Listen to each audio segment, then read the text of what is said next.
السلام عليكم ومرحبا بكم متابعي ومحبي قناة إلهام بيوتي. نتمنى تكونوا بألف خير إن شاء الله. الوصفة ديال اليوم هي تشيز كيك المقلد بتشيز كيك الحقيقي بمكونات جد بسيطة وفي متناول الجميع.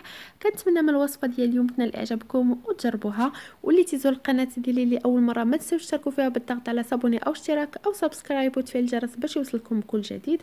خليتكم مع المقادير وطريقة التحضير، تابعوا الفيديو حتى الأخير وفرجة ممتعة. بالنسبه للطبقه الاولى اللي غادي نحضروا ديال تشيز كيك، فغادي نحتاج لجوج علب ديال البسكوي، يعني بسكوي عادي انا استعملت هذا ديال ماريا. غنحتاج 3 معالق كبار ديال الزبده تكون بدرجه حراره المطبخ. فانا غادي ناخذ البسكوي غادي نقطعه يعني غير مربعات صغيره وغادي نديرو في الخلاط باش يتطحن، يكون ناعم شويه، يعني ما يبقاش فيها ما يبقاوش حبيبات كبار بزاف. غادي نطحنو وتشوفوا معايا تتمه ديال التحضير.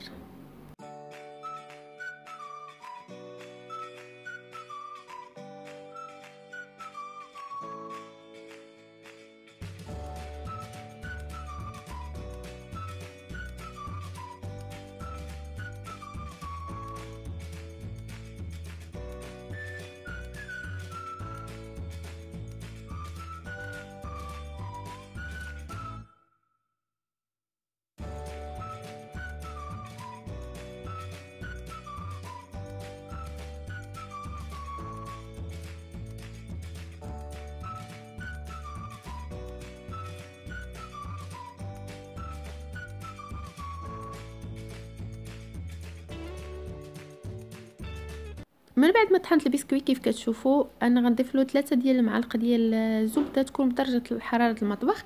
كذلك يمكن لكم تذوبوها وتستعملوها. فغادي نحاول انني يعني نسجم المكونات مع بعضياتهم بحال كيف كتشوفوا في الصوره. فانا من قبل حضرت الطبق ديال التقديم اللي غادي ندير فيها تشيز كيك، وخديت داك المول ديال دائري اللي كيكون كيتحل من الجوانب. فغادي نبسط فيه هاد التشيز كيك هذا مزيان، يعني في الاول راه تيبان لكم بحال هكا ولكن راه كيتجمع وتيولي قاصح. فغادي تحاولوا تبسطوه بسباتول اولا انا بسطو غير بمعلقه يعني، وكنضغط عليه مزيان باش يتماسك مع بعضياته بهذه الطريقه هذه حتى نكمل. ومن بعد غادي نخليه على جنب وغادي ندوز لتحضير الطبقه الثانيه. الكريمه اللي غادي نوجدو كطبقه ثانيه غنحتاجو نصف لتر ديال الحليب، 4 معالق كبار ديال مايزينا، و5 معالق كبار ديال السميده الرقيقه اللي كنستعملو في الحرشه، وكاس ديال السكر الخشن اللي هي سكر سنيده. ودابا غادي نبداو الطريقه ديال التحضير. فغناخذ الكسرونه غادي نوضعها فوق من النار مهيله، غادي نضيف ليها كاس ديال السكر الخشن وغادي نحرك جيدا حتى يذوبوا لي الحبيبات. من بعد غادي نضيف لهم 5 معالق كبار ديال السميد الرقيق، يعني يكون بالنوع المميز. وغادي نحتاج كذلك 4 معالق كبار ديال المايزينا، وغادي نحرك جيدا باش ما يبقاوليش الحبيبات في الحليب. وغادي نبدا نخلط على نار مهيله كيف قلت لكم حتى يعقد الخليط ويولي لي على شكل كريمه. من بعد غادي نضيف له معلقه كبيره ديال الزبده، وغادي نحرك جيدا حتى تذوب لي الزبده.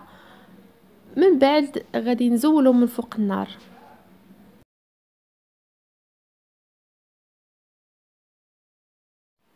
من بعد ما زولت الكريمه من فوق النار فانا غادي نكبها مباشره من فوق البسكوي، يعني واخا تشوفوها هي ساخنه غادي نكبها لانها كتكون مازال يعني خفيفه قبل ما يعني تعقد بزاف وتجمع راسها. فغادي نكب الكريمه كامله ونحاول انني نبسط السطح ديالها بالسباتول على هذا الشكل هذا باش تجيني طبقه متساويه. كيف كتشوفوا فإن فوا كتبدا تبرد يعني كتبدا تجمع راسها وكتقصح. فغادي نسرحها جيدا وغادي نخليها حتى تبرد، وغادي ندوز باش نحضر الطبقه الثالثه.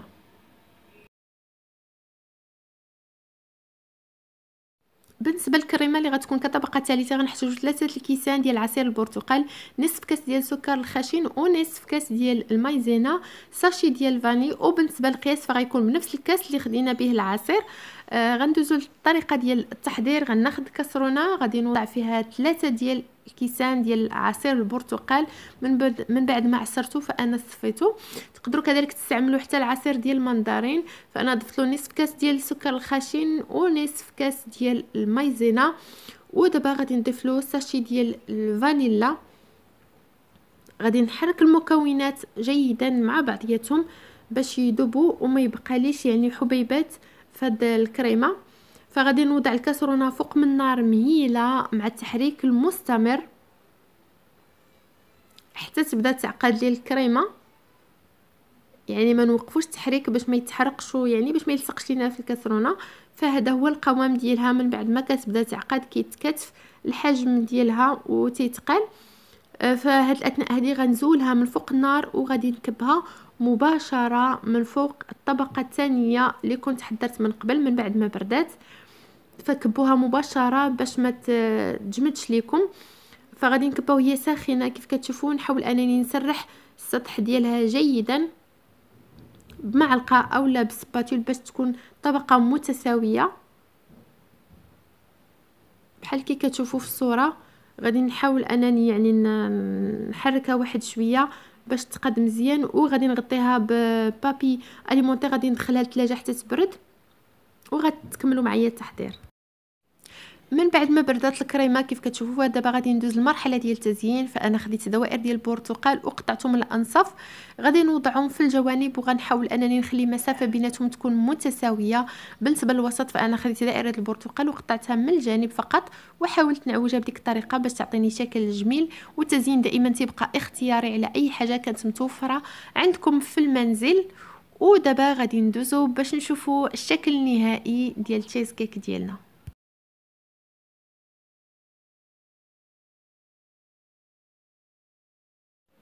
فهذا هو الشكل النهائي ديال التشيز كيك المقلد بالتشيز كيك الحقيقي.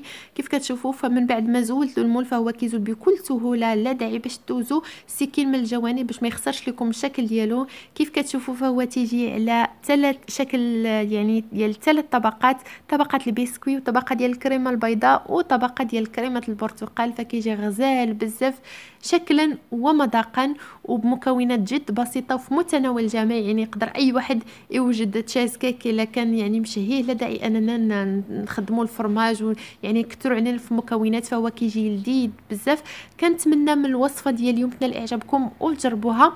وإلا عجبكم الفيديو ما تنساوش تشاركوه مع الاصدقاء والعائله وتخليوا لي التعليق ديالكم وكذلك ما تنساونيش من اللايكات لان الدعم ديالكم هو اللي تيشجعنا وتيخليونا دائما نعطيو المزيد. وشكرا لكم بزاف بزاف بزاف بزاف على اي واحد شجعني واي واحد اشترك في القناه ديالي وحتى اللي مازال ما اشتركش فكنتمنى انه يشترك فيها ويفعل الجرس باش يوصلوا كل جديد. فانا غادي نقسم قدامكم باش تشوفوا الشكل ديالو من الداخل كيفاش تيكون. فصراحه يعني المذاق ديالو رائع بزاف بزاف وكونوا اكيدين انكم ما غاديش تندموا عليه. فيعني كيجي غزال بزاف.